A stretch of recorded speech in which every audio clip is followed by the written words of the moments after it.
Welcome to Just Luke, a show about whatever's on my mind. And this week is our first shoot, and I want to say thank you to my brother because he's helping me doing this. I mean, we're both 50-50, but I this is gonna be great. So let's go ahead and introduce Daniel, Danny. However you want to say. Do you want Danny or Daniel? Danny's fine. Just because a lot of my social media is Danny Ivan. So I will be doing the technical stuff, recording this, producing this. And it's just the knowledge I know, right? So I can just bring it, do it, compile it, put it out there, and do this with you. And you can just talk, and you're very knowledgeable in a lot of things. So I feel like a lot of people could get value out of that knowledge of what you have to share. And just have fun conversations about everything that's going on in life. I 100% agree with you. I'm very knowledgeable about things that are not relevant, which is crazy. Uh, what I want to talk about, let's start off. I mean, today's what, March 20, what is it? Jeez, it's Sunday, right? Yeah, Sunday. 26. The 26th. That's crazy. Time just flies. I feel like it was just Christmas.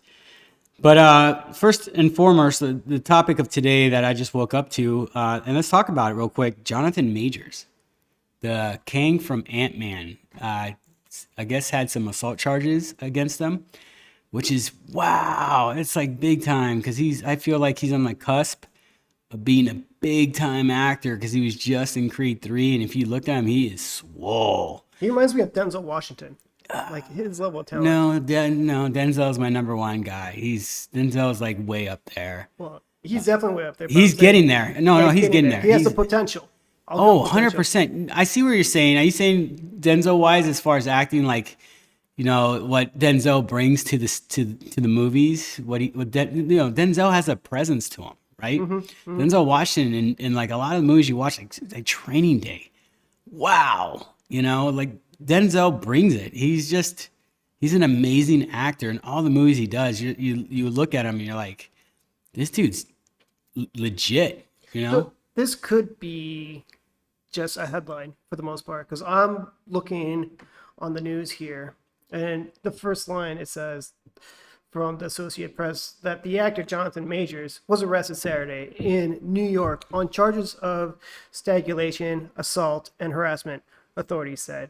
On Sunday, an attorney for Majors said there's evidence that he is entirely innocent.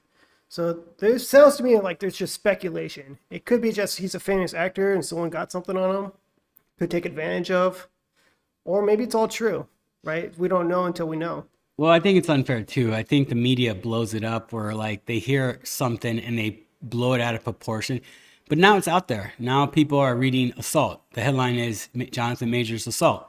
So now you have that black cloud against you. And even if you are innocent, I mean, it's going to go through a couple days, a couple weeks of this happening, people speculating, oh, it should be taken out of Marvel, this, and that. I haven't seen Ant-Man 3 yet, but some of my closest friends that are like into those Marvel movies and superhero movies say it was good. I mean, they said it was enjoyable. Depends who you talk to, right? Like some people say Ant-Man sucked and some of the reviews, but I think those, a lot of times you see those reviews and they say a movie sucks. I like to go watch it and I'm like, dude, no, it was good. What do you think? I mean, for Marvel, I really do see him as Kane. I mean, any other actors, there might be a short list, but him, I'm satisfied with his performance as Kane. I did not see Ant-Man yet. The last time I really saw him as Kane was in the Loki series. Ooh, what did you think of Loki? Loki was awesome, and for Jonathan Majors to play as Kane, I really bought into that performance. I thought he was great. But overall, as an actor, for him, I think he's great because in Creed 3, he was awesome. He was intimidating. The guy's jacked. Yeah, he is. He was so scary. And I don't know, it's just some of the acting skills he brings to the table is where I really saw the Denzel Washington type of Aspects. performance I The saw. comparisons to Denzel Washington is because of his acting. And let's be honest, there's a lot of good actors. There's a lot of shitty actors. There's a lot of good-looking shitty actors. There really is. But I think Jonathan Majors, and no disrespect to Michael B. Jordan, because I think he's a tremendous actor too. I think he's just, I don't know what happened with the whole Rocky not being in this movie. I don't buy into it. Just let him run with Apollo, And I think Michael B. Jordan's another guy that's up and coming, tremendous actor. But Jonathan Majors, like, I was rooting for the guy. Like, I thought, after watching his acting, I think he's legit, And I see now that you're talking about the Denzel Washington comparisons. I'm thinking, okay, maybe, yeah. Denzel's my favorite, one of my favorite all time actors. He's just, for me, he's just legit. He's just a tough dude, and he doesn't, he never plays the poor me card. He's always, wants equality. If you ever hear him talk, he never, talks about race. He never says, why you bring up a black actor or black this. It's just say actor. And I respect that 100% because I think we blow up, we as Americans, and I'll say like my point of view, like we try to separate people from, as race instead of like, what they can do. Denzel is one of those guys. He can do it all. And I heard Denzel's going to be in the new Gladiator 2 movie. Have you heard about that? No, I haven't heard anything about Gladiator 2. So Yeah. This is the Kurt Russell movie, right? The original Gladiator. Not Kurt Russell. The original was with Clive. No, not Clive Owen. Clive Owen is the other guy. But it's Russell, not Kurt Russell. But what? Damn, why do we not know that Australian actors? Like he has just not been in any movies lately. That's why. But it's supposed to be the original. They were going to bring him back on, but after you see how much he's gotten big. Like that last Thor movie that he was in, he was a big dude. And they put that armor on him so they can hide some of his weight. You can't hide fat. I mean, not Kurt Russell, Russell Crowe. Yeah, Russell Crowe. See? Yeah, I told you. Russell Crowe. Just kidding. But yeah, it's Russell Crowe. He's supposed to be coming back as dream sequences or something like that. But Denzel's supposed to be in that movie. I don't know what character he's going to play. But honestly, I think he can pull it off. Yes, but it's not going to be like an adaptation, right? It focuses on that boy becoming a man now. The kid at the end where he visits him in the little cell before he fights at the end. I think they're going to try to move that forward. They're going to have him be like a new like main character for the second movie. And if you make a second movie, why wouldn't you make a third one, right? So if this second one does well and they create this kid character into like a badass, I guess you would franchise it and do a third one. So right? it's set up that there's a possibility for a third movie if this is successful. I wouldn't see why not. There are not many franchises end at 2, right? Do you know any franchises that end at 2? Only unless the movie just sucks. Right. So there are some sequels that suck, but I can't think of them on top of my head right now. But so that boy, I always thought that lady was his sister, and he had a weird romance. No, I see. I haven't seen Gladiator in so long. I think it's a late '90s movie, I believe. 2000 to be exact. Yes, it's like I said, 2000 movie, but it was like remember she like had the hots for him or something, like there's little things in the movie where she like cared about him. But who is she exactly then? If she's not the sister. Well, because she's the daughter of the emperor. Okay, but so is the bad guy, right? And they're brother sister. So it's a brother sister, and Russell Crowe might have had a relationship with her at some point. Oh. And that boy is his illegitimate son. We won't know until, I got those vibes at the end of the movie the first time I saw it. I was like, oh, wow, what if this is his son or something? And I think it could be. And I think they could push that card in the second movie. Like he was an illegitimate son because he looked about, I don't know, 8. So I'd say Russell Crowe- 12 or something, like 10, 12. So let's just say 12 years back, then that means Russell Crowe had an affair to have that kid. Because when he came back to his house, he saw his wife and son hung. I think that son was younger, though. Right. I think there's a little bit of difference. So maybe it wasn't an affair. Maybe Like it was. he got with her first, and then he went home, met his now future wife that died or whatever. So it could be let's not say that. Let's just say that's the point, right? They Like never did reveal the father. they didn't. So that's why that plot hole is there. I love exposing movies, and this is one that is easily fillable if they make the second movie and say, hey, this is what we're gonna do. So that that to me, I think that is it even on IMDb? Is it like who's casted in? Is there any names that are casted for that movie? So the lead role for that boy whose name's Lucius, right? It's gonna be Paul Mescal. I don't know him. He has performances like, well, let's see, After Sun, which I've never seen. I don't know Cameraman. I don't know God's Creatures, The Lost Daughter. Oh, I know Paul. I know Paul. You do? Okay. Yeah, I've seen him before. Irish actor. Yeah, I've seen him. Okay. Wow. I don't know why you wouldn't have just used the guy that played the original, right? Is that kid still an actor? Yeah, he was in Animal Kingdom. Is a TV show that was on TNT, and he was in shape. I mean, he was, and he looks the same. I think I would have went with him unless he was unavailable or they didn't offer him enough money, because I do hate when movies do that and they put someone else in. Do you remember Clash of the Titans? Right. Yeah. And then the second one was a different princess. Oh, I didn't notice that. Yeah, that bugs the crap out of me. And another show, the Mummy movies. The Well, when they first two was his wife or girlfriend was one actor, and then for the third movie they used a different lady. They always recast, and I feel like the reason they do it is like negotiating table, and some of these actors want It's more, money. or they're busy. Some of them are just busy and they can't fit it in, and the production's like, we have to move forward. We got the funding, we got everything in motion. The only thing we're missing is someone who is not lead. We have to push forward. Yeah. So there's probably a reason behind it. Hey, I do want to switch topics from entertainment to a couple of things that happened this week. What do you think about, and you see it on TV, and I know this is gonna be a weird topic, and we didn't talk about this in pre-production, whatever, but drag shows, like, and let me be more specific. Right now, you turn on TV, people are talking about drag shows and how parents are taking their kids to drag shows, this and that. And I'll be honest, like, I don't care. Like, if you as a parent want to take your kid to that, like, who am I to say you're a bad parent? Like, I personally won't do that. That's not what, I would want my kids to see. And that's just me and what's in my house.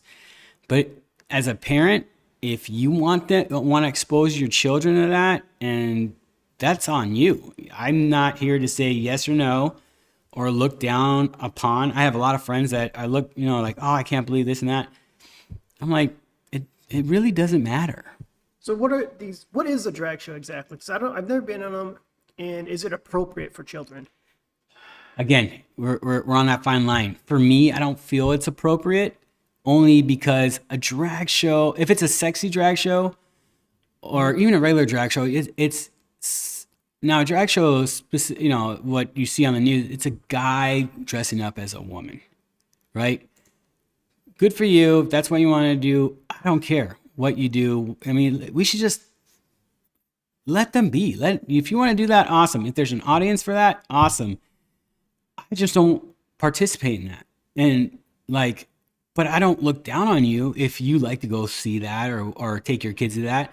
I just won't take my kids to that. It's just, I don't find it, for me, I don't want the questions like, hey, Dad, why is a dude wearing a dress? He just is. And this is entertainment for him, and there's an audience for it. I don't care enough to, like, there's too many real problems in the world that we should be focusing on, not this is America. If they want to do that, let them do that. It's just, I just won't go. It's just not my thing. Just like there's a lot of things I do that it's not your thing. I'm not going to push that on you. Don't push this on me. But I don't feel it's being pushed on me, right? It's just in the news. The news talks about it. And it's usually the right wing. It's like, oh, this is inappropriate. It's inappropriate. Yeah, I could see your point, but there's an audience for it. They're Okay. trying to scare you too. Yeah, there's parents taking their kids to it. Well, I don't know what those parents are thinking. I don't know if it's like, if it's appropriate for them, it's appropriate for them. I don't care. Let them do what they want. Just don't, like, persecute me if I like other things. Like, if I go to church, don't be like, oh, why you go to church? I go to church because I feel good about it. Plain and simple. But what's your opinion on that? Well, first, I want to step back, and understand what are these events exactly. Like as I mentioned before, are they appropriate for that age? If, I mean, it's just expression. It could be just art, for all I know. Like if I was a kid, maybe I might have an interest. Maybe I like to wear a dress, but I'm not saying like a dress that has like a lot of skin exposure. Like, just a nice long dress. Sure, maybe they like them. Maybe they feel good in them. And, for a boy and wearing a dress, sure. I think people blow this out of proportion because they think it's like a sexualized thing. It's a grooming thing. So it's just understanding where is that thin line to adults trying to creep into a child's lives and groom them, or if it's just teaching kids that it's okay to express yourself, to be who you are, even if that means that you like as a boy wearing a dress, or if you're a girl you like to be a tomboy. But I don't know where that thin line is of like where it gets inappropriate. Sure, if it's just like nudity and stuff, and you see that on the news too, right? Like people say that these are very sexualized drag shows. If so, then yeah, I'm gonna have a disagreement to that, because kids, God bless their heart, they're learning, they're trying to figure out things. They say the darndest things. They're trying to understand the world, and bringing up things that are difficult to explain to them is just not fun as a parent. No, I see where you're going. I agree. The grooming thing is like, and what is appropriate, what's not. For me, if you're dancing sexually, you're touching yourself, that's not appropriate for kids, plain and simple. If you, to me, I don't find that appropriate, and that's where I draw a line. But if your parents are doing that, that's fine. That's like no different than exposing your kid to R movies for violence, right? Like I know a lot of friends of mine, they let their kids watch really scary movies and they're like 8 years old, right? And like mature shows, they let them watch it. And I'm like, wow, my kids aren't going to watch that, but who am I to say, dude, you shouldn't be having your kids do that, right? Like, dude, teach their own. But now we're going, down that rabbit hole of the drag shows is you watch a couple clips of these and it's like they're adult content. Like there's some adult content stuff they do that I don't think you should have your kids at that. Now, I'm again, if you have them, that's on you. Whatever. It's just like letting your kids watch our movies or any of that. Play violent video games. Like it is what it is. As Americans, we should be able to raise our kids any way we want. The problem I have is like some of the schools, they won't tell you what's going on with your kids. And I haven't experienced that, but I've heard some things about that. I think us as adults, we have a responsibility for our children until they're 18. Until they're 18, to, they live under your roof. We're supposed to, we're supposed to bring them up the best they can, right?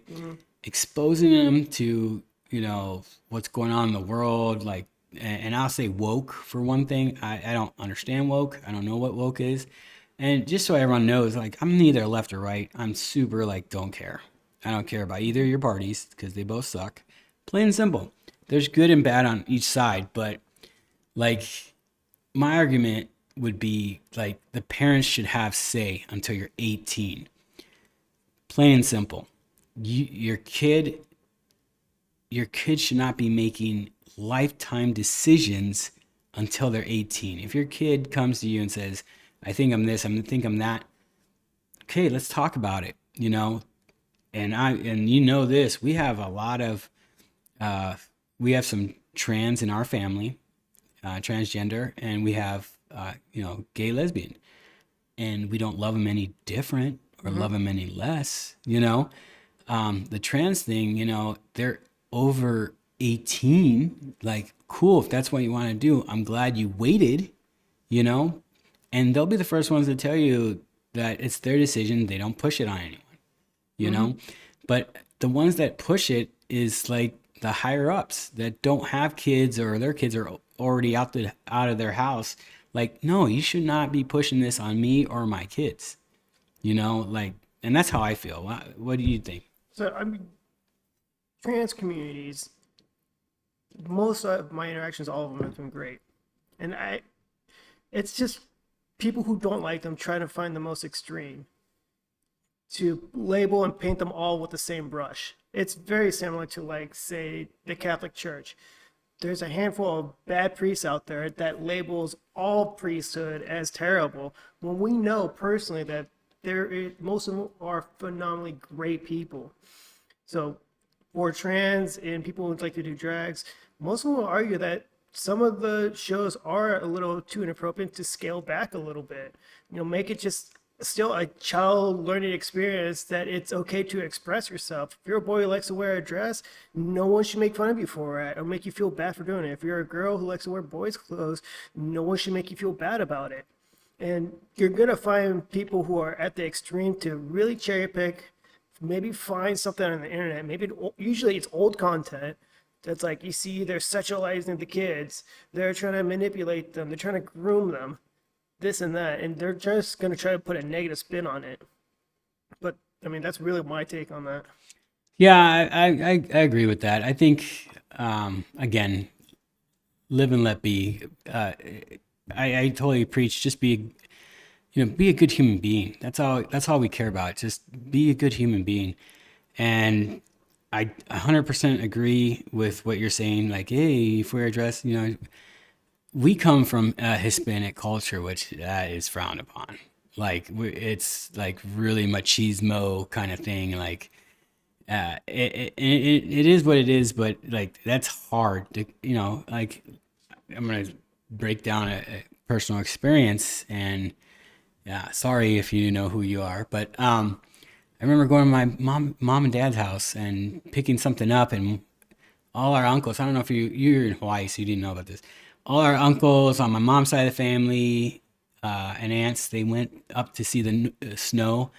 They came from Mexico to go see the snow in New Year's, and one of my cousins came out on that trip, and they were like old school mentality. Wow, I can't talk today. Mentality of that's wrong, and they made her feel shitty, and that fucking sucks. Sorry, try not to cuss on my shows, but that's just how mad I was when I heard about this. And then so I'm there picking something up. I think I was picking up Skylar or Tristan, and they're in my car, and I see one of my uncles that was on the trip come to my car. And, I roll my window down, and he goes, "Hey, man, did you hear about so-and-so?" I'm like, "What?" And I played dumb, like, "What are you talking about?" And he explained the whole story. He told me, he's like, "That's crazy, huh? That's so wrong." And I'm like, "What's so wrong about it?" "Well, we have little kids." I'm like, "And she's family. Like, why would you look at her differently because of the way she loves someone else?"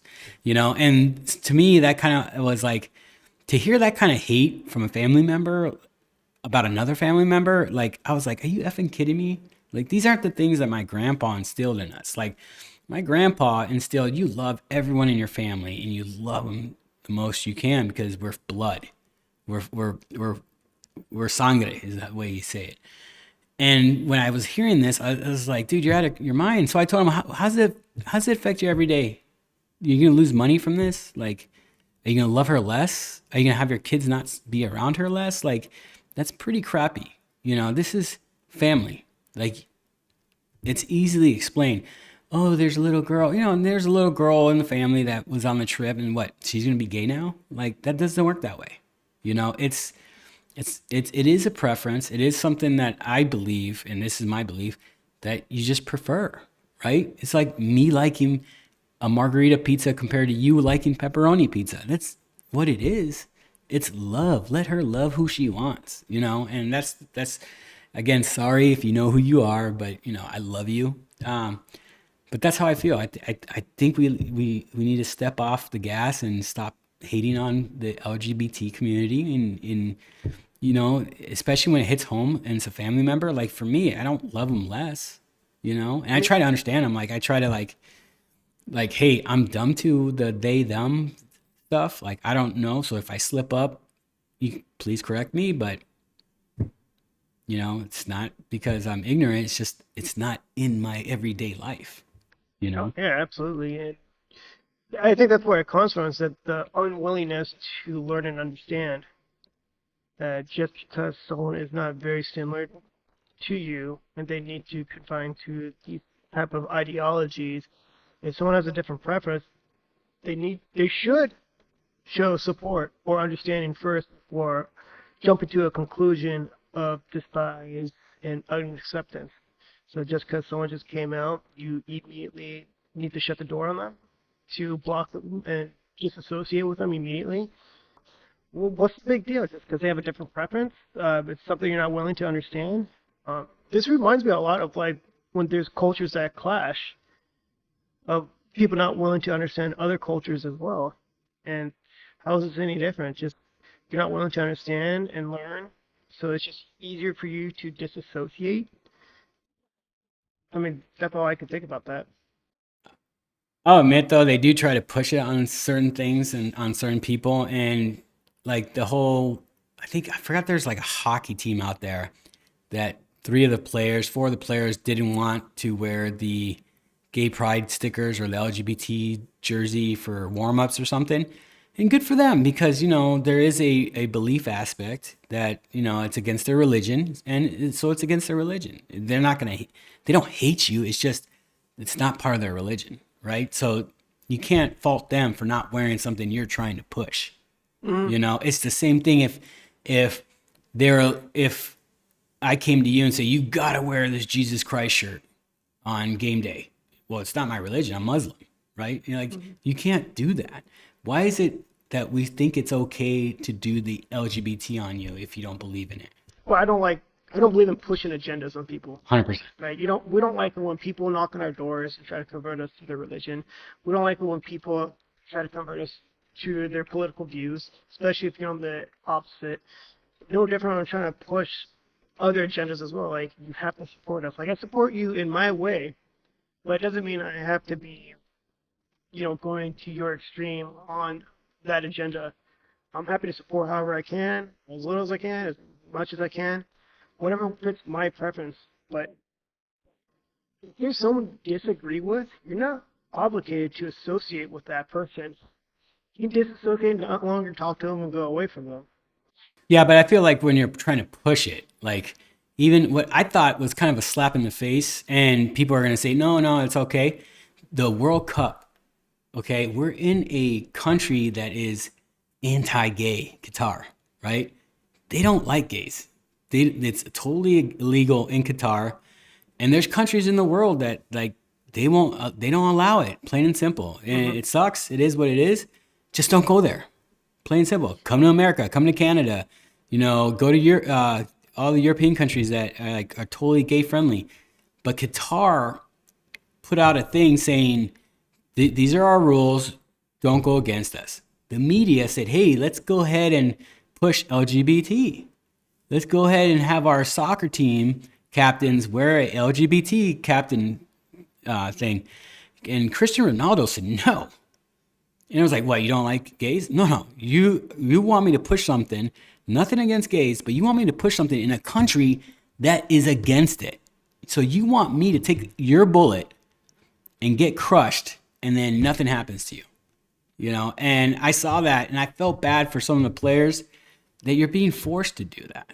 And then if you don't, you look bad, right? Like people are like, oh, you don't like the gays? That's not about the gays. It's about respecting that country, Qatar. Who are you to slap Qatar in the face and say, nope, I'm going against your rules. Thanks for having me here, but I'm going to go against your rules. Another sovereign country with its own culture and its own beliefs. And I understand this is another frustration from like the East and Middle East and other cultures when the West tries to impose their ideologies. Just, hey, we're accepting of a lot of these communities. We believe you need to be too. But they don't have to. They're under no obligation. And they're not the U.S. It's not like the U.S. where we have the capability to change things. There, it's completely different set of rules, different governance, very conservative, and it's really led by their religions. And if the religion says, we're very strict on, homosexuality and transgenderism and all of that. Oh, they don't even have transgender over there. They don't even talk about it. Sure. As at a distance, we may disagree, but we can't just cross into the border and try to force change on them. No, I have a friend that I always BS with in the Middle East, and he laughs at me because same thing you just said about how we impose our stuff to them, and that's why they hate us. That's why they hate America. It's like we try to tell them, hey, this is right. This is what you guys should do. They're like, no, we've been a country longer than you guys, and we've had these rules, regulations, blah blah blah, whatever. We don't agree to that, and we won't agree to that, to the point where they cut. They throw. You've seen them, like where they throw gay people off buildings. That's extreme, but that's extreme for us, not them.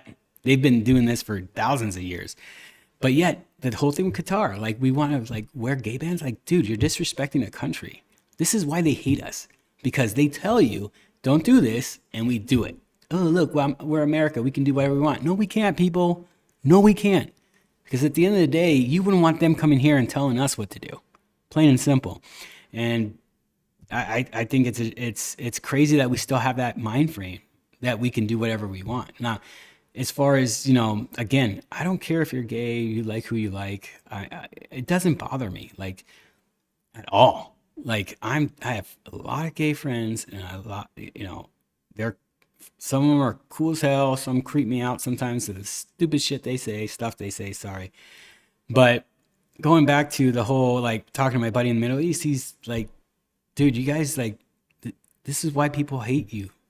You push this, and you think it's okay. You slap us in the face with the Qatar thing, and you think, oh, woe is me. No, dude, you can't do that here. And look at how rich those countries are now. Look at Saudi Arabia is coming up. India is coming up. That's going to be coming up in the next 10, 15 years. Watch. But the United Emirates is out of control rich. Out of control. Abu Dhabi and Dubai, out of control. Have you seen those cities lately? I've seen them. I was supposed to visit them when I was on deployment in the Navy, and that was one of the places denied. But, of course, our buddy ship was able to go to them. We were all just jealous and salty about it, but I would have loved to visit it. Love to visit. I have a buddy that just got back from, which one is it? Dubai. And I actually have I have one of my buddy's sisters just moved to Dubai. I saw it on social media. Probably should talk to her next time. But my buddy just got back on vacation. He was there for 2 weeks. Just wanted to check it out. He says it's incredible, incredibly clean. It felt safe. He just said you felt rich just being there. It's completely different than any experience he's ever had. Going to Switzerland or going to all these other countries, completely different. He says there is too much money there. How do we not have that here? And I'm like, how does third world parties not have? Well, they do things about getting immigrants with false promises to go work there, build their buildings. They hold their passports and all their identities. I heard that. Yeah. And Pam, she basically is just treating them as slaves, and everyone just turns a blind eye to it. Well, I don't think they turn a blind eye. I think slavery is still real. I think that's a great segue to my next thing that I wanted to talk about. But I think slavery is real. It's not as real in America, but we bitch about slavery that happened, fudge 100 years ago, back in the Civil War. There's still real slavery in the world. Today, like for your iPhones or for your Teslas.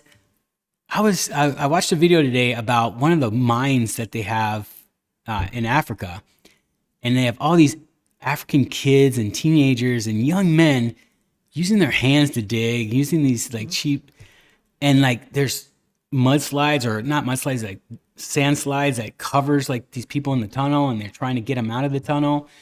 I just saw on one of Joe Rogan's podcasts. He just had a thing on it this week, even talking about it, and how all in the name of like bettering our lives for Tesla, for your iPhone, your computer, stuff like that makes our lives easier. These kids are slaves. They're working the mines, 18 hours a day. They I couldn't imagine. And yet we want to talk about, Greenpeace and this and that. And we're an advocate for that. Well, we're not an advocate for that when we're making money, because it's cheap labor. That's where your blind eye goes, what you were talking about. We'll make a blind eye of this because they're making our Nike shoes and our, this and that. That's why I don't care what you talk about, because you're full of crap. You say you care about the world. You say you want to police it. You want to make lives better. Stop that. Then we'll talk. Same thing with LeBron James. You know, like those shoes are $200 to make a shoe. How much do you think they really cost? Pennies. Oh, With those little kids, you know, those kids in sweatshops in Asia. That's why Asia's always going to do well, is because we're always getting our products made very cheap and sold highly expensive here in the US. especially if you brand it too with a name and you get a celebrity on board, you pay that celebrity out. You're like a Kardashian. Yeah, and you know, all of our cell phones are not conflict free. So we're all a little bit of hypocrite to this. And all those people who work at those mines, they're dealing with respiratory issues because they're breathing in all that dust. There's children. Half of those people working there don't even have shoes. I mean, that guy, I saw the same podcast on Joe Rogan. He revealed all of that. And you see pregnant women working there. You see women holding Yeah. their kids as they're working there too. And No media. no one wants to look at it. No one wants to feel bad that the cell phone that they have comes from conflict. All of our possessions Blood money. comes from conflict and blood diamonds and stuff. Yeah, it comes from like blood money is where it comes from. Because if you think about it, the aspect that you're saying, like we're naive to what's going on in the world. We're naive to like what it really took for our phones and all this stuff. You know, so when I see a woke person, and I say that with all due I still respect, don't know what woke means, honestly. and I'll know next week by the next show. We're gonna have a special segment on woke. But when you see one of these advocates, you know, going, "Oh, I got you on video. I got you on video." Well, guess what? That you're trying to be a social justice warrior, but that phone of yours probably costed a couple lives, to be honest. You know, how many or take your 10-year-old son, look at your son or daughter and think in another country they'd be working in a mine. Probably not even getting paid. I mean, we live such a good life in the U.S. that people don't understand how difficult it is to be a human being in other countries. I agree with you. Even being a minority growing up, I still think we had the best lives. So we're still better than a lot of other places in the world. Just being in the U.S., growing up here, and we just grew up with a sense of entitlement. We lost our appreciation for everything we have. Our freedom, just have a roof over our head. Yeah, we're dealing with difficult things like inflation stuff. Like, I get it, it's rough, but I'd still rather be here than anywhere else. I would have moved there otherwise, How about state-wise? Where would you rather live besides Arizona? besides Arizona. Besides it, I'd rather be here than anywhere, just because I love Arizona. I love the heat. I could take the heat. Well, it really depends because I'm looking for a mixture of what the state politics is like and, just what that state has to offer as far as like nature. I love living in Hawaii. I lived there for 8 years. I love the beach, Why, it was great. beautiful rainforest, waterfalls, great life, great culture, really great culture. I love the Polynesian culture. I learned so much. I loved it so much. But the politics there is pretty bad. The homeless is on the rise. They do nothing about the homeless. Cost of living just keeps going up. When I was living on Oahu, it broke $1 million for an average house. Maui's $1.1 million. Wow. Maui's 1.1 million. 1.1 million. I love Maui. Last time I checked, and I love Maui too. I love all the islands. Yeah, Honestly. Maui's my favorite. And how do you do that with just the normal wage? You don't. How do you do that with just, I have two masters. I thought that was great, and the pay I make, just barely breaking the six-figure mark. I thought that was great. Still not enough to afford a house in Hawaii, unless you want a closet in a scary neighborhood with high HOA fees. Yeah. Have like a normal house with a yard and stuff. That's gonna cost over $1 million. It's like, well, I can't stay there. If I want to be a homeowner, I can't stay there. So I digress with Hawaii. Beautiful state, I love it, but living in Hawaii, you just can't make it happen. So I had to come back to the mainland. I love Arizona. There's so much to do. It's a huge state. It's not all just desert like the stigma what people think it is. You go north, it's beautiful A lot of trees. forests, huge trees, deer, elk. I like Prescott. I think Prescott's a beautiful city. Prescott, yeah, beautiful city. It's a great location because north is Flagstaff, south is Phoenix. You're right by Sedona. You're right by Jerome. We have all these Oh, hidden Jerome's gems. awesome. So many hidden gems that people don't even know Yep. about. But another state, I mean, I thought about Tennessee a lot. Wow, it's crazy you bring up Tennessee. That's something that me and Sam, Sam's my wife. I am married. That is something that we talked about. But the thing is that family keeps us here, and that's the whole Yes. reason. Like for us, I'd rather have my kids around my their grandparents, my parents, and it's weird, because Dallas would be another place that we talked about going, but we're anchored here in Arizona, and there's like for how like awesome we would think it'd be. Tennessee was one of the places because there's a lot in Tennessee, and it fits a lot of our bucket list, right? If there we have friends that move there and they love it, and it's very family oriented in some of the cities that they have, and it's just it's just like when we went to Dallas, it just felt real. It felt like people cared about each other. It's a lot friendlier than Arizona. Arizona people suck. Like, You can tell by the driving. yeah, oh, the driving's horrible here. That's how I judge a city of the friendliness is based on the driving. I could take 10 minutes of footage on my dash cam.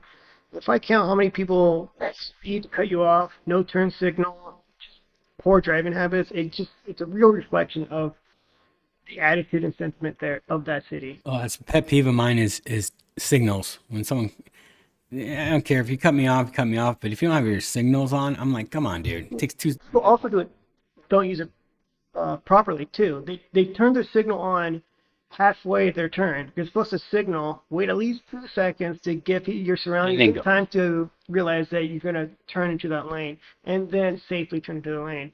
But I have people just quickly do it. Oh, they have to turn. They let two flashes by the time they inch the Yeah, lane. It's or like, okay. they hit it and they move, and it's like, no, just hit it, count to 5, and then do it. Show some respect on the road and other drivers. Well, because you want them to decelerate and not just brake. Or just make room. It's just for me when I turn my signal on, people take it as like, oh, I need to accelerate because this person wants me to pass them. It's like, okay, I think that's a misunderstanding of the use of a turn signal. From what I last time I was on the educating myself on the Department of Transportation, put some time. It gives people adequate time to realize that you're going to come into this lane, make room, do it safely. Not, oh, I need to speed up and block this person. I want to move into a different segment real quick. Talk about, so what's something new that you did this week or tried, or something like I'll go first and you can piggyback off of this. I went and met some friends up at Cold Beers and Cheeseburgers over here in Chandler. Tried their, I asked what's the best burger here, and the way she's like the peanut butter jelly bacon burger. Goodness. And I was like, that's interesting. And it comes with cheddar cheese. So think about all that in a bite, right? So, all right, I'll take that. I'll try it. And, a couple other people around us like, oh, that's a really good burger. That's the best burger here. So I was like, all right, let's go ahead, try it. So what I did was I went ahead and ordered it. My friends thought, oh, that does not look good. And I was like, it looks sloppy. It looks weird. Because then they had a jelly component to it too. So you have jelly, peanut butter, bacon, cheddar cheese, greasy burger. I promise you this, the infusion of all those hitting you at the same time, euphoric. It was delicious. And I was just like, I think it was the combination of the grease with the peanut butter and with the jelly that just made it good. And This is burgers and cold beers? cold beers and cheeseburgers. Cold beers and cheeseburgers. I believe I've seen that place in passing. So, Yeah. I mean, if you're going to name yourself, if you name up your business as cheeseburgers, you better have really good cheeseburgers. And I'm a bit of a cheeseburger snob because I love cheeseburgers. I might like them more than tacos. And, there's only a few places that I really like cheeseburgers. I dislike fast food cheeseburgers, so you'll never see me at Burger King, McDonald's, or any of those fast Maybe food In-N-Out? In-N-Out In-N-Out's my favorite burger. for burgers, like Animal style, protein style, that's my favorite. I'll eat an In-N-Out if that is like the common choice of people. Like if everyone wants to go there, sure, I'll get it. What about Smash Burger? I've not smashed burger in a while. Oh, Smash Burger is good. Smash burger is good. Oh yeah, it's weird how they do it. They smash. It's exactly what it is. They smash the burger, and it's hard to like. You have to go see it. It's pretty, and it's a good burger spot. There's Definitely should try that. I think that's a good burger. But like going back to like you're a burger snob. Okay, then if you were told, okay, let's go get a burger. Where are you going? Where am I going for a burger? That is a very good question. I don't know. Here in Arizona, Yes, I Arizona. don't know. I haven't been to enough places to say this is my burger spot yet. Hopefully, I'll find one because when I was in Hawaii, it was a place called Teddy's Bigger Better Burgers or something like that. I think I Okay. screwed it up. They're not just in Hawaii; they're in a few other states, but definitely not in Arizona. You know who else makes good burgers? A lot of times, and this is like you wouldn't even think about this.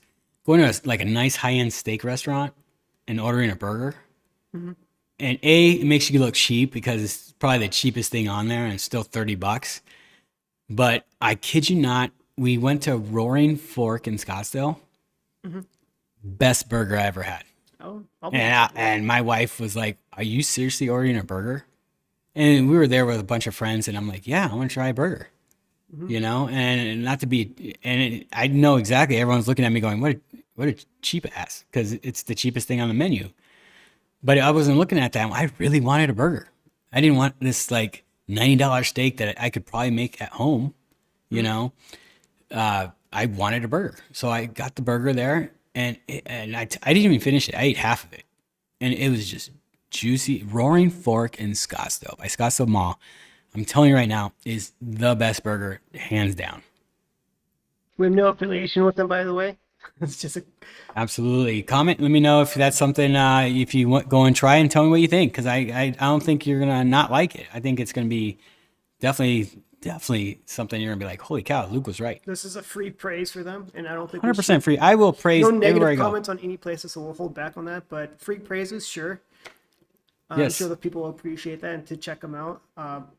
So tell me about this burger, because Which one? Cold every beers? time I take a bite of burger, I really taste everything: the ingredients, the seasonings, Which burger? the one you were just talking about. Roaring Fork.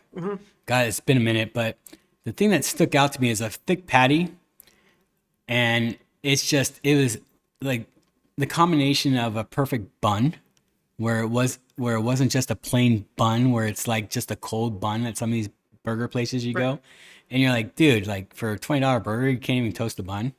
So this place, the bun was toasted perfectly, and I think it was butter. I can't remember, but you had your lettuce, or tomato, but the burgers were nice and warm. The patty, the bite, the first bite, I remember just going, dude, this is an amazing burger. Like just the combination of all that.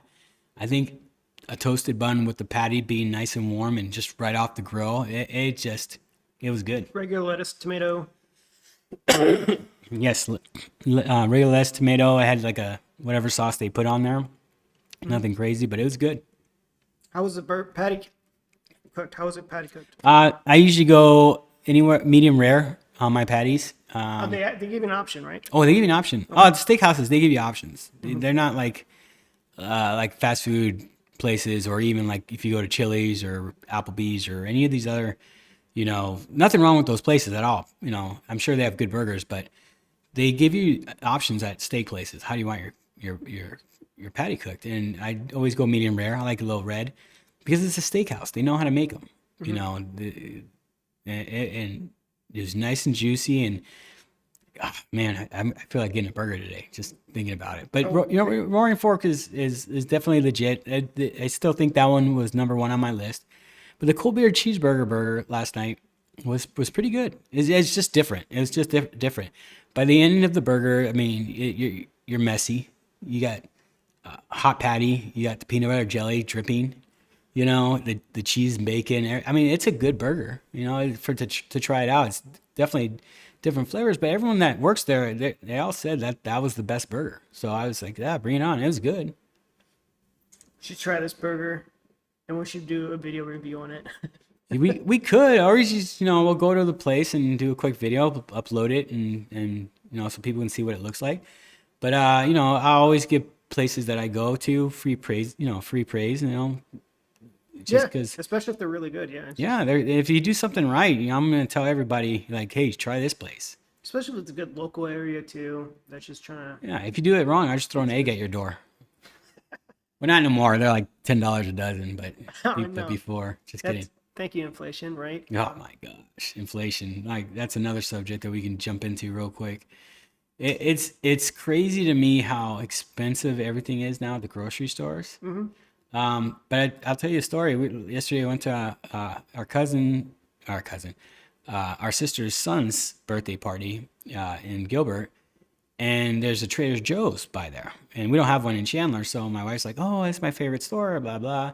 Well, we're in the neighborhood. Let's go check it out. Trader Joe's pretty legit. Have you been to Trader Joe's lately? No, I hear so much about it. It's pretty legit. Like they have, good prices. We got a lot for our money, but they have, very I don't want to say hippie, but different, like not what you'd see in a Fry's or Albertsons or Kroger's or anything like that. But they had some good stuff. I mean, we ended up getting a bunch of different things and So like different name brands of different some brands foods of you different get? stuff, foods that we, are kind of like, oh, I've never seen this before. And, it's weird. We got home yesterday and we opened like every bag just to take a taste of everything because we never had some of this stuff.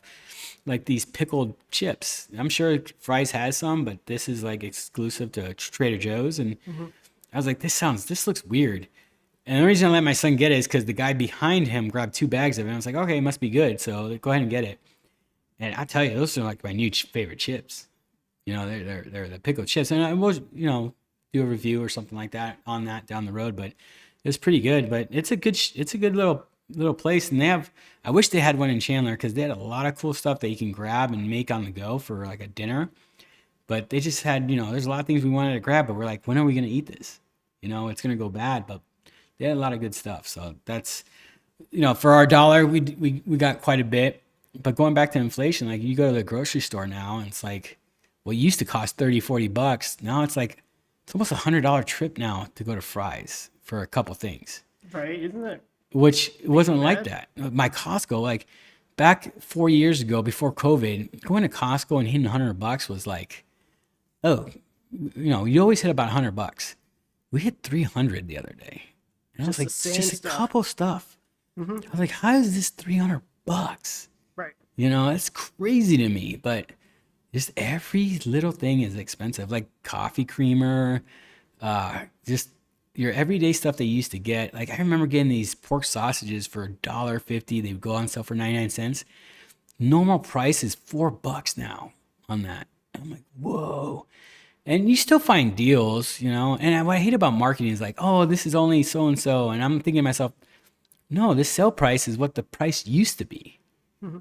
So I don't know. I don't think there's any way to go around it because I think they're going to crush us more with the rates.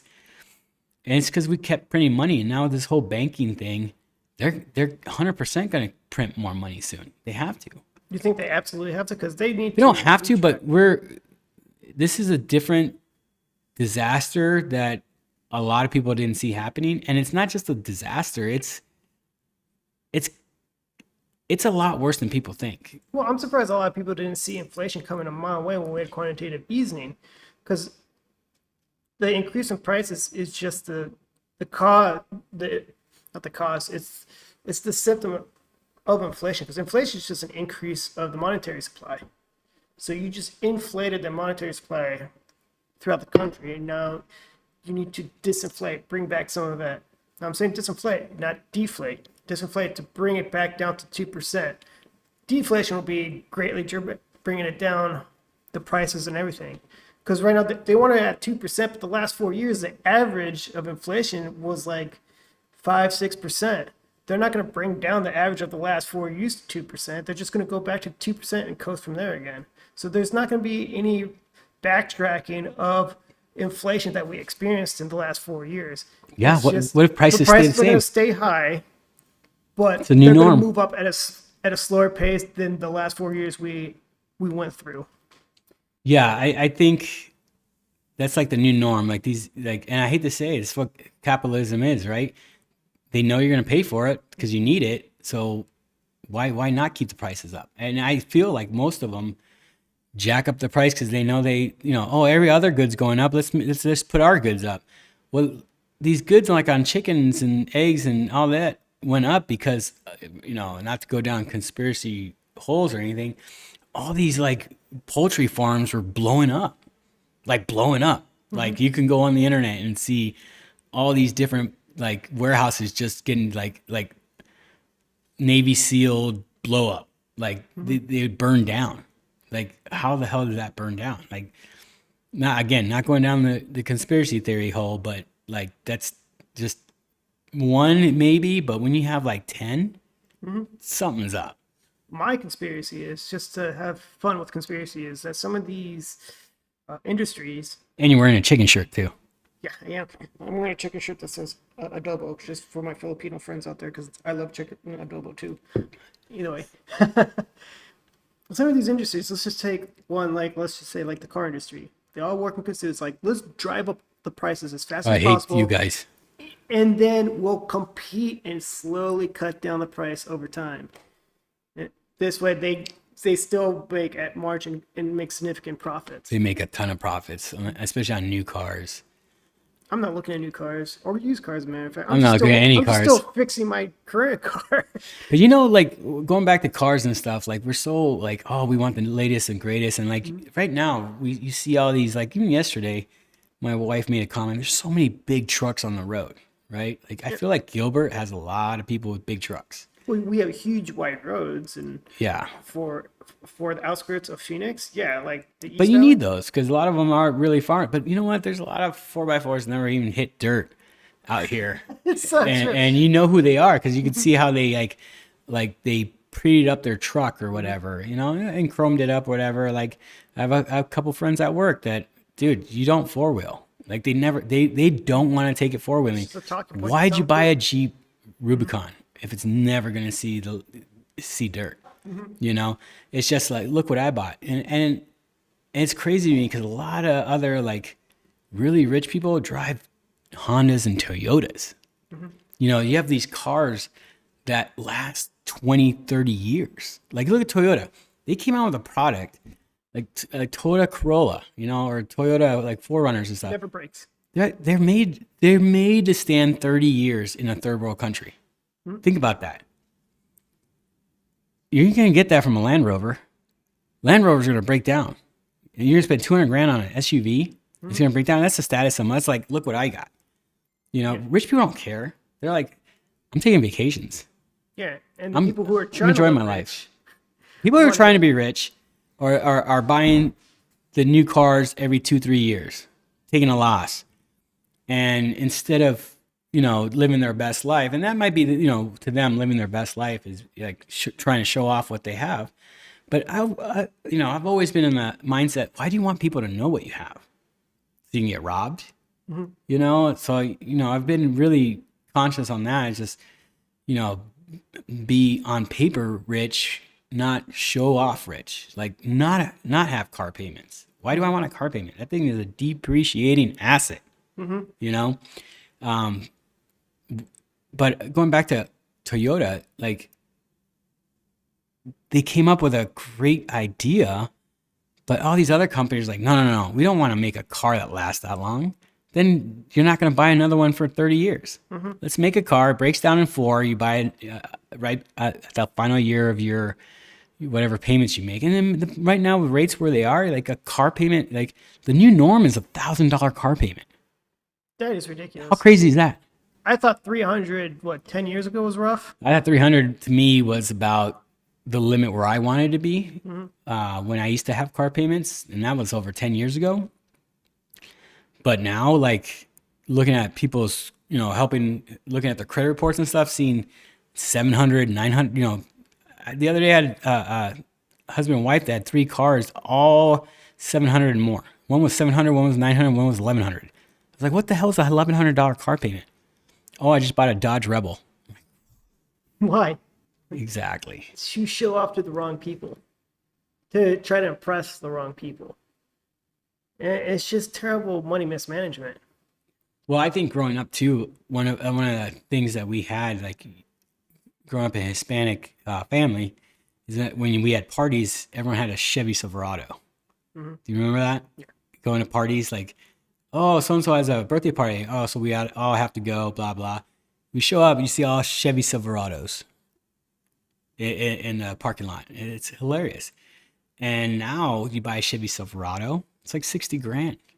or more. Some of them cost Well, more yeah, too. I'm saying 60 grand for like bare minimum. I think their MSRP like 40 grand, but that's like skin and bones. And then they tack on a lot of add-ons too, which is really frustrating to really bring up the price. Oh, you go to a car dealership. Oh no, that's 40 grand, but with all these add-ons, it's really 55. You're like, what? Why don't you put that in your ad? No, they don't want to put that in there. They want to put 40 grand, and then when you show up, it's 55. You're like, what? You deceived me. And it's just a easy bait and switch. And I hate dealing with Oh, because they put dealerships. 40 grand as the big number that you see in the picture, and then when you get there, all small writing, all the way down, it says 55. And you're like, son of a bitch, I came in because it said 40. And now it's 55, and I don't even like the car. You know, it doesn't have leather. It has like like they still make trucks with manual window. Really? That you Yeah, go I down, saw that, you and just crank it you down? still what? I thought they got rid of that in 2000. Like it's crazy. And another thing is in the car industry, like you, it's all push button. And if you have to turn the key, you're considered old. Oh, your truck's old or your car's old. You have to turn the key. Well, they still make brand new trucks, bare minimum, like the bare minimum trucks we talked about. That you still have to turn the key. I don't see it as a bad thing, you know, don't think it's a bad right? thing. But society says, oh, if it's not push button, it's an old car. You know, They call me poor. yeah, call me They poor. call me poor. I don't have a Okay. car payment. You know, you I don't do. have car payment either. You know, you lose your job, you're fucked. Screwed. Sorry, but that No, it is ridiculous, and the car dealership experience sucks. I dread it so much. I avoid it like the plague. You show up, they're trying to sell it to you as expensive as possible so they can get the maximum amount of commission as they can get, and they try to negotiate. You tell them, I want to pay. You see that $55,000 car? I'm like, oh man, I saw the ad. I wanted to pay 40,000. So, oh, we could talk about that.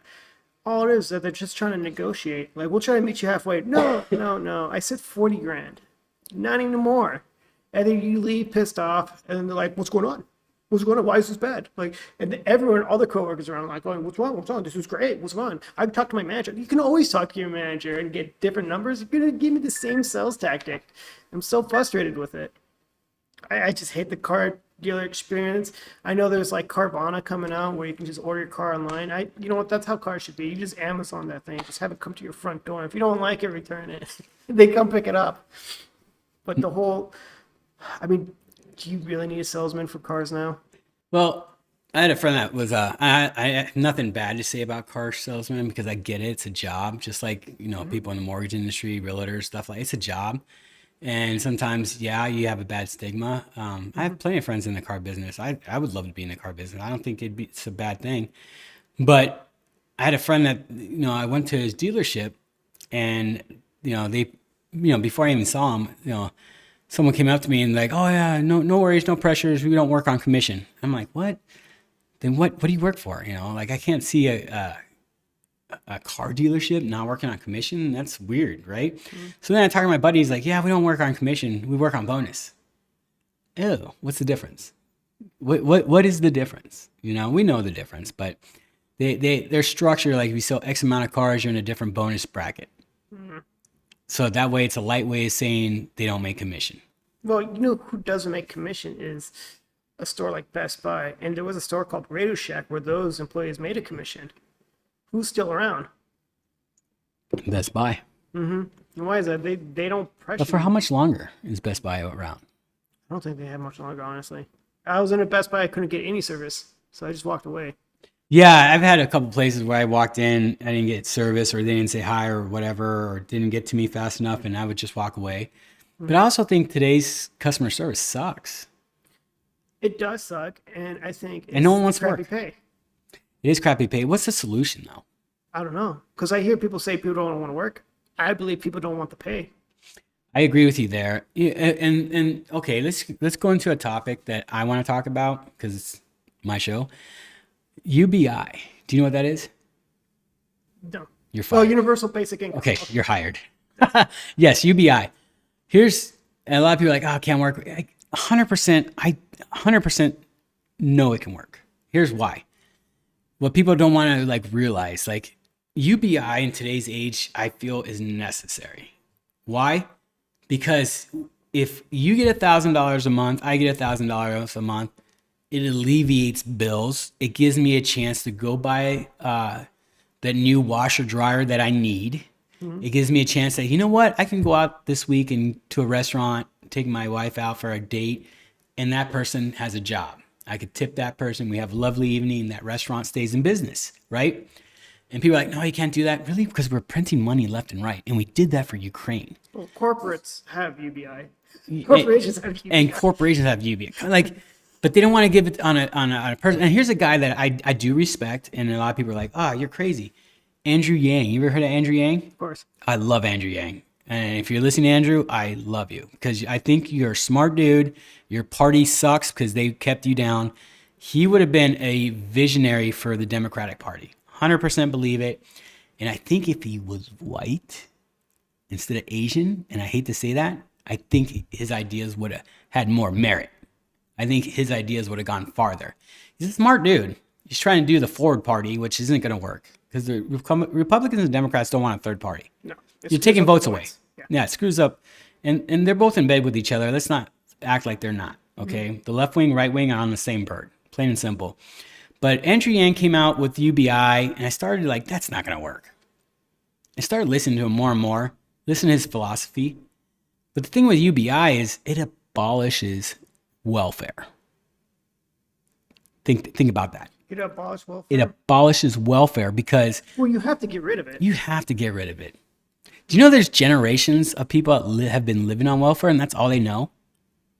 Yeah. That's all they know. And they have better stuff than me and you. They have the new iPhone. I have this Android that I've had for 5 years that has cracks in it. So what's going to compel them to work and produce and get used to society? UBI.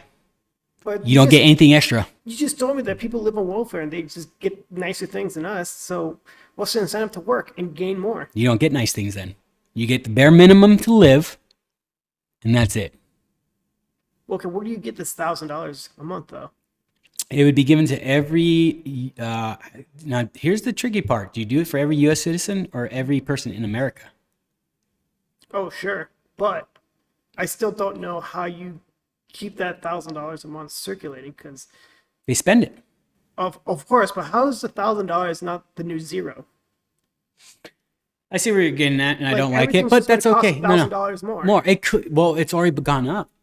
But we can do that. The Fed could say they don't raise prices. But we had an experiment with UBI where we just gave everyone a check Yes. during COVID, and we had a Look how. brief moment of lower credit card debt, Yep. low debt overall. People's savings are up. But what was the cost for that? But what did we pay in exchange? Inflation. Because we increased the monetary supply. Yeah, we increase the monetary supply, but it's not even monetary supply because everything's going to digital. That CBDC or whatever they call it, everything's digital. You know, they're doing that whole social credit in China. You can do that, not social credit here, but you can do social credit's a whole different aspect. We'll talk about that later. You can do people's accounts. The government they have control of your money. So they'll create an account for you. It's digital into their digital bank or whatever bank you use.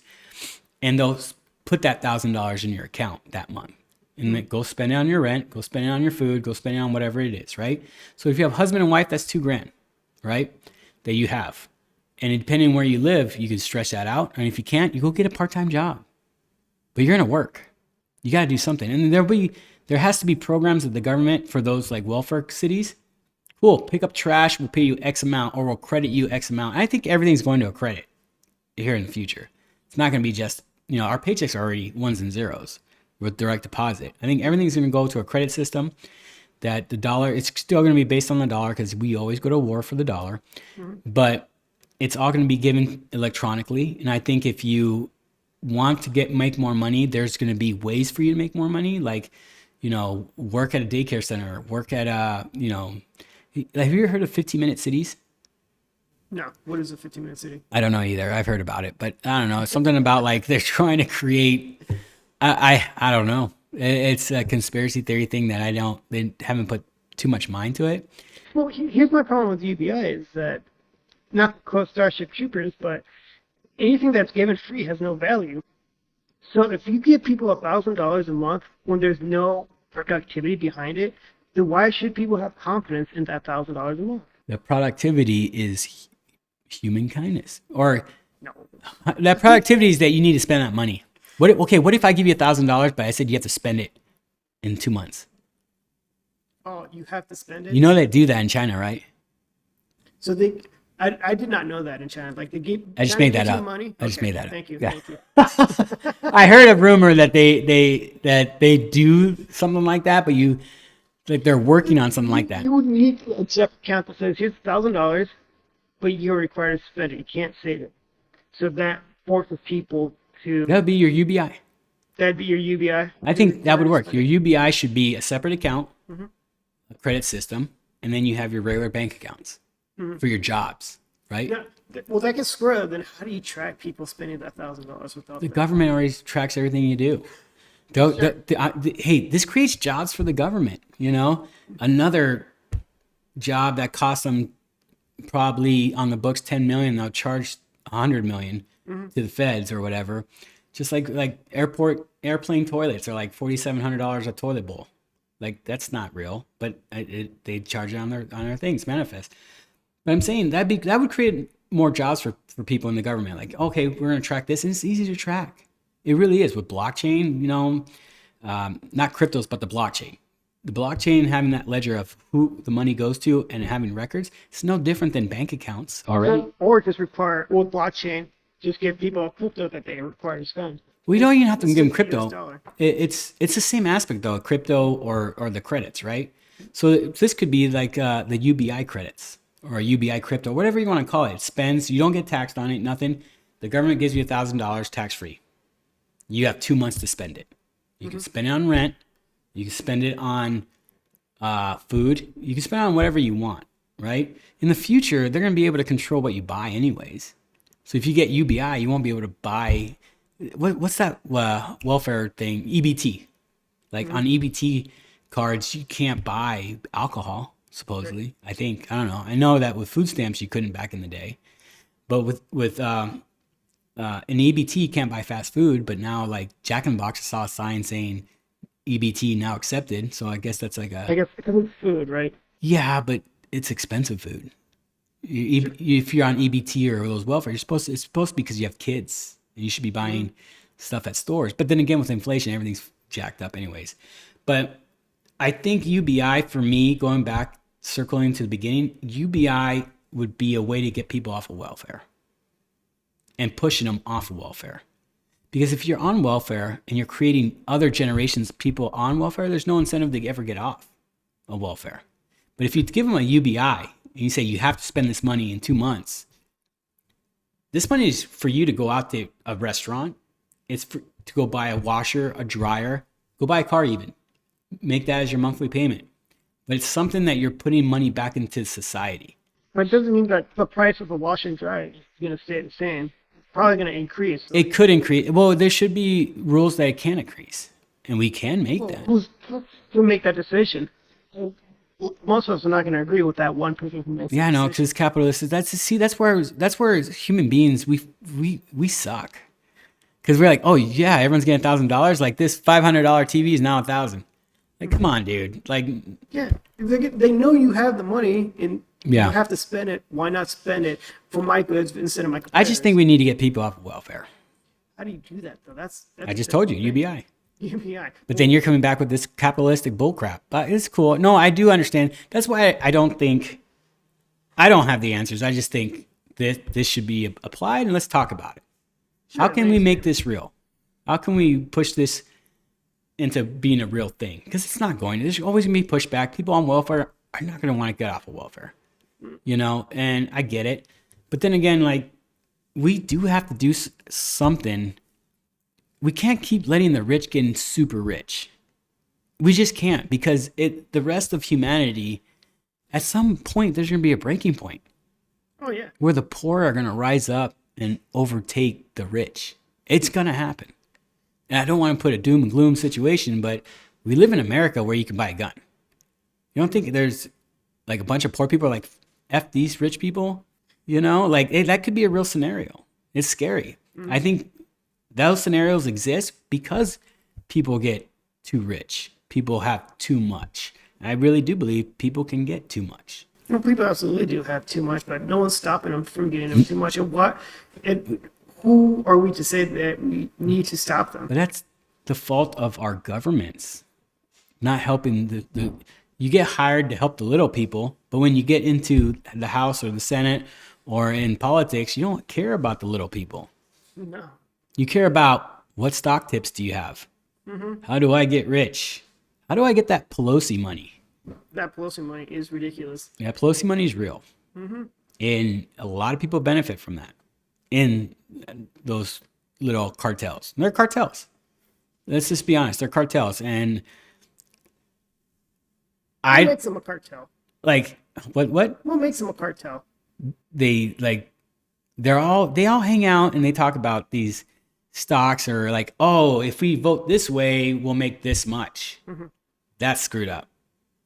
That's screwed up. Well, I believe they do have a system of understanding that you just don't mess with each other's money. And They scratch each other's back. our potential ways of making money. Yeah, we can have our little disputes about everything else, about how we cut taxes or what government programs we need. But when it comes to everyone's earning potential, we're on the same page. Yeah. There's little arguments about cutting taxes, raising taxes, going back to, LGBT in schools and whatnot. It's probably used as a distraction while they're just profiting behind our backs. I think it's a show. And I think it's already scripted. I think they know what they're doing. I think they go against each other to keep us guessing, to make us believe that they're against each other. They're not against each other. They hang out. They're in the same clubs. Their kids all go to the same schools, Republican or Democrat. They all hang out. That Pelosi money that we talk about, jokingly, disgusting. That someone can benefit like that while the rest gets screwed. How much innovation gets off the table because we don't allow it because they'll lose money? There has to be countless times that people would have benefited from a vote or something that it doesn't because it saves them money. I mean, I don't have all the conspiracies on that. We'll talk about it later. Or if you want to hit us up with a topic that you want us to talk about or go down that rabbit hole. But here's the big thing. Kind of like, the aspect of, would you be a Star Wars reference? Would you be a Sith or a Jedi? That's a good question. Because they both have flaws. I do. One can be taken out over the other. Well, if I had power, how do I not come out as Anakin in the dark side? No one can stop you. There's always a fear. Or that show, Homelander. That Wait, if let's I go back to Star Wars. okay. I'll go back to Homeland. Love There's Homeland. always a Jedi. There's always fear that the Jedi goes to the dark side, but there's never a fear about the dark side going to the Jedi. I don't know enough Star Wars to know if that's ever happened. I don't know any. I'm going to study that this week. I also want to study if that's even something. It's possible. Why wouldn't it be possible? I mean, And Also, someone had to have. I bet you there's a story of someone doing that. But going back to your whole thing, there's always a fear of, so who's more controlling? So you're saying that the light side was the Jedi were more controlling than the Sith? Like, stay on this course, stay with us. The dark side's bad. no, What if the it's dark side's more not like bad? They got manipulated by the Senate. They thought their approach was the best course of action when it undid them, and that is their vulnerability. They continue to think that they are on the high ground. How do you stay up there? And each decision you make, how does it keep you up or does it keep you down? Well, going Or back- necessary evil. Let me get back to what I wanted to get to and get my point across. I believe, since we're flawed, I think humans are flawed. If I was given that much power to be a Jedi or Sith, I would 100% be Darth Vader. 100%. That dude, is the baddest dude in that Star Wars, whatever you want to call it, universe. I would be Darth Vader. Who are you? Why would I want to do good? Or I'm ordering everyone around. Well, no one's going to appreciate good. That's true, and that's true in business. I think that's true in like a society and Yes, politics. you're right. Like, you have a politician really good, and then you have people half of them calling you a liar, you're fake, you're Z, and you're trying to do good. And then there might be a breaking point like, why am I trying to please this person? Well, You know, I can easily get more votes if I take corporate money from this person. Yeah, they want me to do something to hurt the environment, whatever. My agenda's on this. And then they just slip away into the dark side. Everyone slips to the dark side. I really believe that. Just like, let's go into that Homelander. I just watched that show, The Boys, on Amazon Prime. Just finished it. I 100%, if I was a superhero, I would be Homelander. You're the baddest dude in the world. No one can stop you. And I think when you know that, I think you'd start to develop a personality like that. No one's Captain America. No one's like, oh yeah, I can do good. And like, there might be one or two that think that in the beginning, but you always turn. It's the same as being wealthy and really well. I have a lot of friends, and I don't want to say the word changed. They're different, right? And they're in this whole like category of doing things that makes them look on social media like they're wealthy. They're chasing something, and they only want to chase it with that same group of people, kind of, right? You know? And it's weird because if I get those people one-on-one, we hang out, it's like we don't skip a beat. But when their significant other or their partner or whatever, they're a different person. And I'm not going to call anyone out, but I've noticed that in the last year, I've had 2-3 friends that if it's just them, it's haha, laughs, just like the good old days. If there's significant partners around, they act different. They talk different. They're snotty. And I'll say that to their face. They're snotty. I'm like, dude, come on. We were out one night a couple months ago, and my buddy was talking a certain way, and I had to correct him. I was like, dude, he was making fun of some chick that, I think it was about her weight or whatever. And I was like, dude, that's someone's daughter. I think we're out someone's birthday. I know we were out. We're out for someone's birthday on Mill Avenue, which is crazy. We never go to Mill Avenue. I was like, we're going to Mill? Like, I don't hang out and drink like that. Yeah, I'm not 20. Why are we going there? But we all went there, and, everyone had some drinks. They were feeling good. And we were at, we had a table, we had bottle service. And these chicks were walking by, young girls, probably 22, 21, could be underage, whatever. And my buddy's like, look at her, man. She looks horrible. I'm like, dude, no. That's someone's daughter. Okay. I'm a dad now. Like, I'm just, maybe when I was like back in the day, I'd be like, haha, you're right. No, I have compassion now. I have empathy now. I didn't have that before. Now I do. I'm like, dude, that's someone's daughter. And yeah, she's a little If white. she heard you say that, That how's she going to feel? I'd punch you in the face, buddy, if she heard you. Cause that's effed up. That is. Or if she was my daughter, I'd probably punch you in the face for saying that. Yeah. Oh, I'd still punch him right now if she would have hurt him. I mean, who are we to judge? Yeah, she's, not attractive, was overweight, whatever, but she's having a good time with her friends. How shitty is it that people, like, in society, that happens every day. I'm sure she gets it once a night, just because guys are, like, they're trash. Well, happy people don't talk like that. I'm telling you right now, happy people don't talk like that. Right? Happy people don't make fun of a random person out of nowhere that comment on their weight or So that sounds whatever weird. the looks. They just keep to themselves. They really do, because they're truly happy. If you're not happy, you're going to try to make fun of someone so you can feel better about yourself. It's the same reason why people drive like assholes on the road. No turn signal, they cut you up. They probably have a crappy life, they're not happy, and they need that one little victory at someone else's expense. So they have something to feel throughout the rest of the day, because most of the day probably suck, and it's probably bringing them down and frustrated and angry, and they can't really do much about it. That's a good point. I didn't see it that way. You're right. It's happy people don't do that. And usually I try to associate with happy people. And I like my whole aspect is be a good human. I actually have a friend that has a company that is big on human kindness. And I thought that was awesome. Like, that's where you want to work, if you're really about that, right? Like, being human kindness, that's a hard line, right? Because you're saying be a good human. That means you got to be a good human 24/7. You can't be this. That's really hard to do. Right? Yes. I try to be that good human, and it is hard. You have bad days, work, something, something that's out of control happens, and you get torn down. I mean, I have bosses that tear me down. I'm like, whatever. No, I just try to let it slide or not let it bother me, because at the end of the day, people have different motives, but I just want to be, I don't care how much you make, if you're a good person, I want to hang out, and I only want to associate with people that want to hang out with me.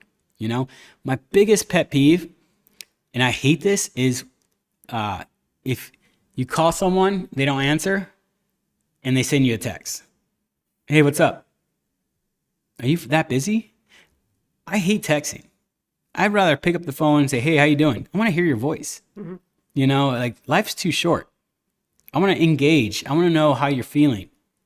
I want to see how cheery you are. If you're not, hey, what's wrong? Oh, I'm having a bad day. Cool. I mean, let's get a drink. Oh, okay, yeah, let's do that. Or, hey, I'm busy, whatever. I hate when people text me back, what's up? I'm like, nothing, just checking up on you. Oh, I'm good. You good? I'm like, well, I'm good now. That's one of my pet peeves. My second pet peeve on that aspect is texting someone and I don't hear from them. And then when you're with that person, they have their phone with them all the time. Yeah. All phones are connected to us. Everyone, oh, dude, I don't want to hear that. Our phones are in front of us 24/7. I don't care what your industry is, what you do, your phone's in front of you. Or you're at your phone, you can answer, you can see that, oh, I got missed text. But if I send you a text, you don't answer for a day or two, are we really friends? Probably not. Acquaintances or... Oh, how many Well, friends? they- Yeah. They might just only reach back when they need something from you. Which I hate having those people around. Like I said, I want to be around people that want to like, hey, dude, let's watch the game at your house. Cool, come over. Let's just hang out. Or let's go get a drink at the bar. Let's go. But if I have to text you, call you, no response, are we really friends? I get it. We all have busy lives. I'm super busy. I coach 2 different soccer teams. I'm on the field Monday through Thursday plus Saturday, almost all day sometimes. I have Sunday to myself and my family to hang out. That's it. Friday nights, I try to keep it low key with my kids. I don't have time to hang out with my friends and go drink and go party. So for me, maybe once a month, let's schedule something. Let's all hang out. But if I'm scheduling something, it needs to be for sure. Like, hey, let's 2 weeks. Let's Friday or Saturday night. Let's hang out. Cool. Don't call me. Oh yeah, something came up. Oh, sure. And I get it. Sometimes it does. But if I have those friends that, yeah, let's hang out. We schedule it. Oh, I can't. This or that. Okay, 2 weeks from now. Oh, I can't. This or that. Oh, for sure this week. Oh no, I can't. This came up. I'm like, dude. It got really easy to cancel plans on people. Uh, And I don't 100%. think people consider that, hey, they had this on their mind, they planned it, they put it on their schedule, they're probably busy as well. Excited to see you, took that, you're not considerate about it. Consideration's big. I mean, being a no-show for stuff like that, it kind of sucks. Cause you like you said, you work hard during the week. You have oh cool, I'm gonna see my buddy Saturday, and then it doesn't happen. Okay, get blown off. 2 weeks later, same thing. All right, how many times is your kid sick? Or it's so easy for us to make excuses. Like, Would it be easier if they blow you off through a phone call or a text? I think it's more respectful on a phone call. I think a text is very indirect. They cop out because the phone call sounds more genuine. Like you If get it's the social genuine, yeah. cues, you get their tone, you understand. Like, dude, I'm sorry, man. I can't make it. My kid's sick. I mean, you guys can come over, but he's sick. Or, they'd be like, no, it's cool. Take care of your kids. On a text, you don't know. Like you said, no cues. You get a text, you're reading it, you're like, what the hell? That's it? This text? But on that aspect, we're going to end today's show. And I hope you liked our first show. And this is just Luke, my brother Danny. And next week we'll be here same time. Please leave a comment what you want us to talk about, if there's something you want us to talk about, or a place you want us to try out. we love food, right? Or a show. We like to watch stuff. So this is Luke signing off, and then my brother Daniel.